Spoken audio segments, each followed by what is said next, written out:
Tahukah Anda kampus pertama yang berdiri di dunia ini? Dan lembaga pendidikan mana yang memberikan gelar pertama di dunia? Jauh sebelum lahir Universitas Al-Azhar di Mesir yang berdiri pada abad ke-10, University of Bologna di Italia yang berdiri pada abad ke-11 Masehi, University of Paris di Prancis, dan Oxford University di Inggris pada abad ke-12, diikuti Universitas Cambridge pada abad ke-13 dan Universitas Harvard pada abad ke-17. Universitas Al-Qarawiyyin yang terletak di Fez, Maroko didirikan pada abad ke-9 Masehi, tepatnya pada tahun 859 Masehi. Uniknya, universitas pertama dan yang memberikan gelar pertama di dunia ini didirikan oleh sosok perempuan, yakni Fatimah Al-Fihri, yang menjadi monumen sejarah perempuan yang berkontribusi besar di bidang pendidikan. Fatimah Al-Fihri lahir pada 800 Masehi di Khairun, Tunisia. Ia adalah anak perempuan Abdullah Muhammad Al-Fihri yang kesohor sebagai salah satu pedagang kaya yang berhijrah dari Tunisia ke Fez, Maroko. Suami Fatimah merupakan orang kaya yang berkecukupan. Ketika suaminya meninggal, Fatimah mendapat warisan yang berlimpah ruah. Demikian pula harta dari ayahnya yang turut diwarisi ke Fatimah. Akan tetapi Fatimah Al-Fihri lebih memilih mewakafkan harta yang ia miliki demi kepentingan umat dan mendirikan Masjid Al-Qawariyyin. Kecintaan Fatimah terhadap ilmu pengetahuan membuatnya berpikir untuk menggabungkan madrasah dan masjid.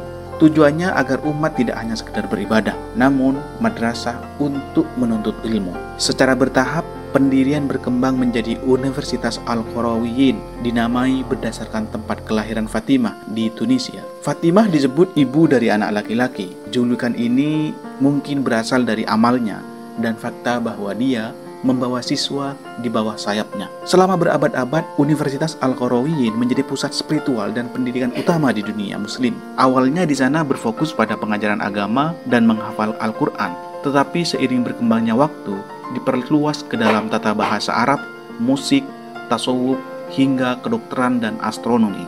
Siswa dari seluruh dunia bepergian untuk mempelajari berbagai mata pelajaran, mulai dari ilmu alam, bahasa, hingga astrologi. Selama abad pertengahan, Universitas Al-Qarawiyyin dianggap sebagai pusat intelektual utama. Universitas ini tidak hanya menerima mahasiswa dari kalangan muslim, melainkan juga berbagai agama dan keyakinan. Paul Sylvester II disebut pernah belajar di Al-Qarawiyyin semasa mudanya. Selain itu, ada pula Jacobus Julius, seorang orientalis dari Universitas Leiden, juga mempelajari bahasa Arab dan matematika. Julius ternyata pernah menjadi guru matematika dari filsuf ternama, yakni René Descartes. Masih banyak tokoh-tokoh lain yang pernah belajar di universitas tersebut. Di kalangan muslim tercatat nama matematikawan Abu Al-Abbas Az-Zawawi dan Ibnu Khaldun. Keberadaan Universitas Al-Qarawiyyin di Maroko menjadi inspirasi dan pendorong pendirian beberapa universitas ternama di dunia seperti Al-Azhar, Harvard, Oxford, Cambridge, Bologna, hingga universitas yang ada di Paris. Pandangan ke depan dan komitmen Fatimah di samping kontribusi tanpa pamrihnya dalam memperjuangkan kemajuan intelektual, mengarah kepada pendirian universitas yang monumental.